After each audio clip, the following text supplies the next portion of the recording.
welcome back to this channel.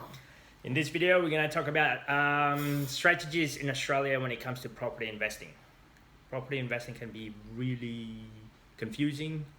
There's so many information out there, but this gives you, I guess, a broad, an understanding of it. How can you generate income by investing in properties? These are the 10 strategies that is being used in Australia.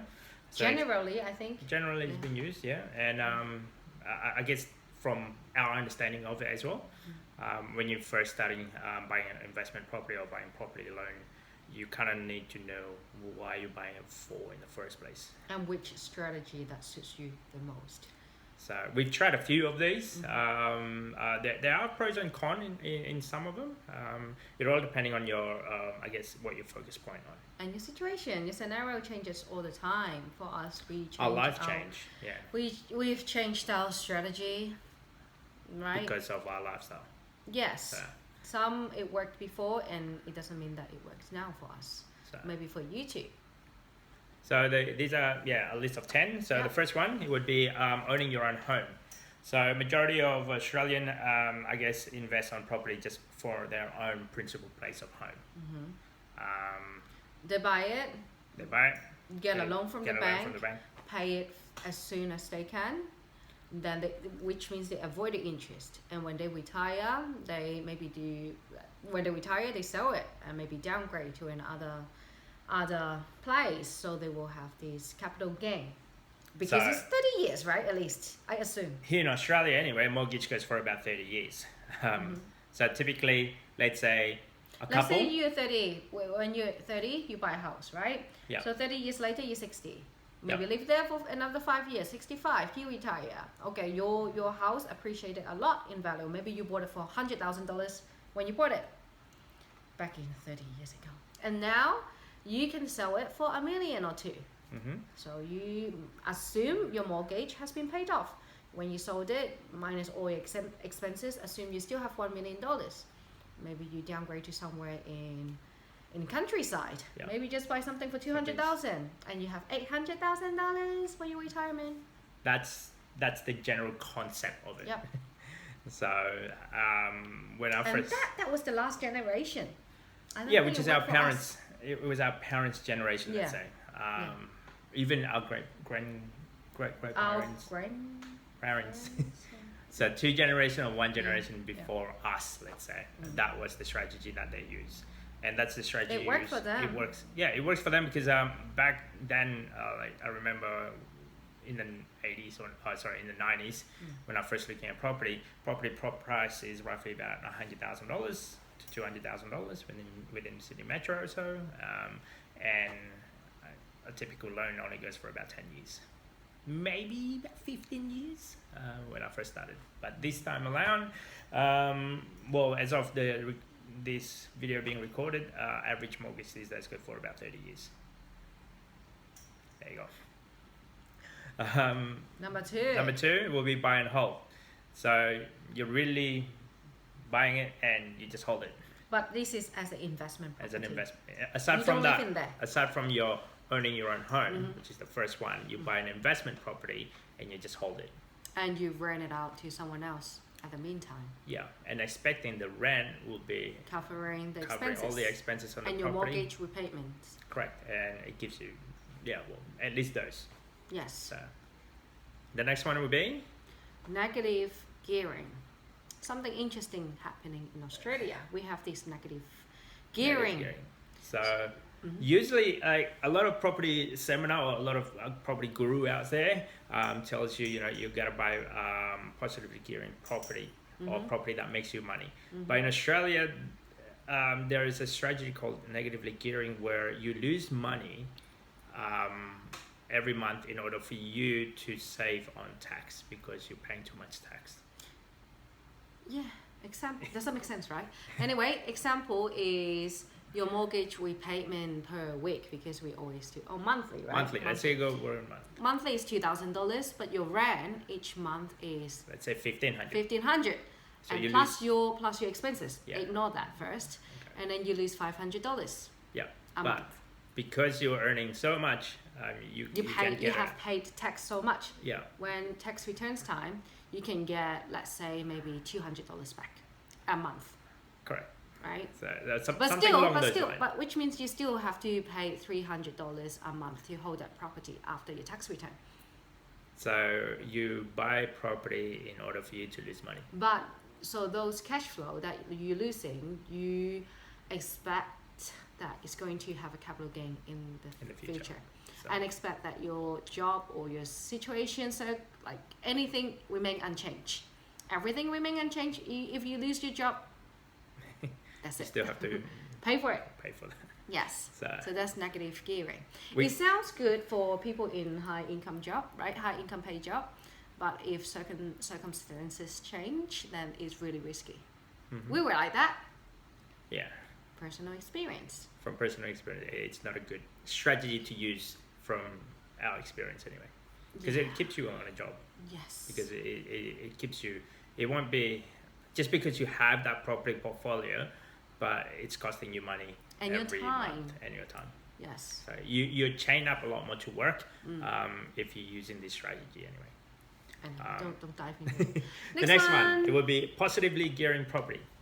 So this one is actually give you extra money, and the opposite, give you extra money before expenses. So beforehand, in the previous scenario, was $2,000 per month mortgage repayment, yes. but your income from that property was $1,500, yep. so you out of pocket $500. Yep. So where this, as an example, would be a $2,000 mortgage repayment, but your earning from the property would be, let's say, $2,500. Yep. As an example. Before any other other expenses. Yes. Such as your mortgage repayment and all that jazz. Yes. So the next one will be positive cash flow. So the positive cash flow is give you money after expenses. So this one, it has to tie it up with your tax as well. So when you do your tax return, they will ask you how much, like all the costs for you to hold the property, plus your depreciation. Depreciation is the wear and tear of the property, or just like a car. Wear and tear for your property is the cost for you to hold the property. Yeah. So accountant will take that into account. It's a paper lost. So again, I would suggest obviously speak to your accountant. We're not a professional accountant side of the. So all of those three, like the negatively gearing, positively gearing, as well as positive cash flow property, it's bound to be tied up somehow with your current personal income, expenses, and your you speak to your accountant to figure out what is the best. Because everyone is different. Number one, the next stage would be flipping properties, renovating and then selling it. I think for the past 5-10 years, a lot of people doing it because of the TV. There's a lot of renovation type of TV shows. Yes. So because a lot of people get hyped up on that. You buy like an ugly duckling in a sense, and then you renovate it to the current modern fitting, and then you sell it for a profit. Yep. Usually you can actually have more. Let's say you buy it for, let's say, $200,000 as an example, and then you renovate it for $50,000. So you're all in at about $250,000, and then once the renovation completed, you can sell it for, let's say, $400,000. That's the simple concept of it. Correct. Renovating to hold, that's another similar product. Similar. Yeah, you buy it. Yeah, without the selling bit. Yeah, without the selling bit, but you can get a higher rent. Yeah. Compared to the previous one, maybe you bought it for $200, like your scenario, renovated for $50,000, and weekly income before the renovation. Let's say $100 a week. Yeah, after your renovation, maybe $150. So you put more cash in your pockets after the renovation. So the next one will be subdivision. This is another, I guess, area where you have to get council approval. Well, investor looking for a certain land value that is big land enough. Size. Land size, yeah. And the zoning as well. A bit complicated in terms of the theory side of that, but the idea of it is like buy a land that is big enough that you can put maybe 2 houses, a block of apartments or townhouses or high density Duplex. living.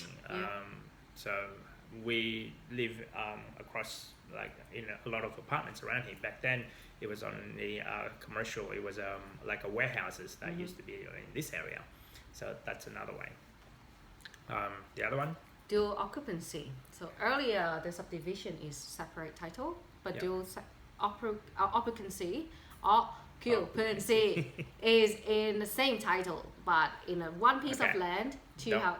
Yeah. In terms of a title alone, it's probably complex alone. That's just another wording. So it's like instead of a title, what would that be? So it's a land, it's the same block.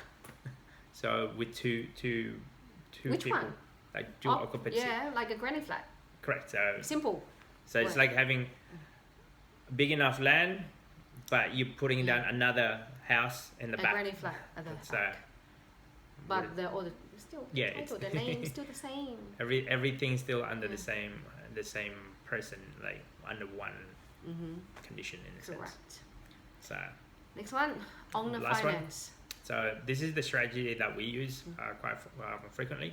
So owner finance, where let's say if you're buying the property, but you can't get a loan, you'll get the seller to finance you the loan without the bank. So and that strategy is sort of, I guess it's very like not a lot of people uses it. But it happens a lot in commercial, Yeah. not a lot in residential. And Right. back then, a lot of people using this as well. So like each strategies have its own pros and cons. Those are just the top 10s that we know of. And we tried a few of them, and the one that we don't really like the most would be the negative figuring. Yeah, because you're losing money. Correct, and it tied you up into a job, whereas there's a few that we use that actually make you an income from it. Hope you enjoy and get some information out of it. Let us know which one do you like or which one are you using it currently, or you've done it or maybe not working out. Yeah. Who knows, right? Write down in the comment below, guys. Yeah. Talk to you Thank later. you. See ya. Peace. Bye. Bye.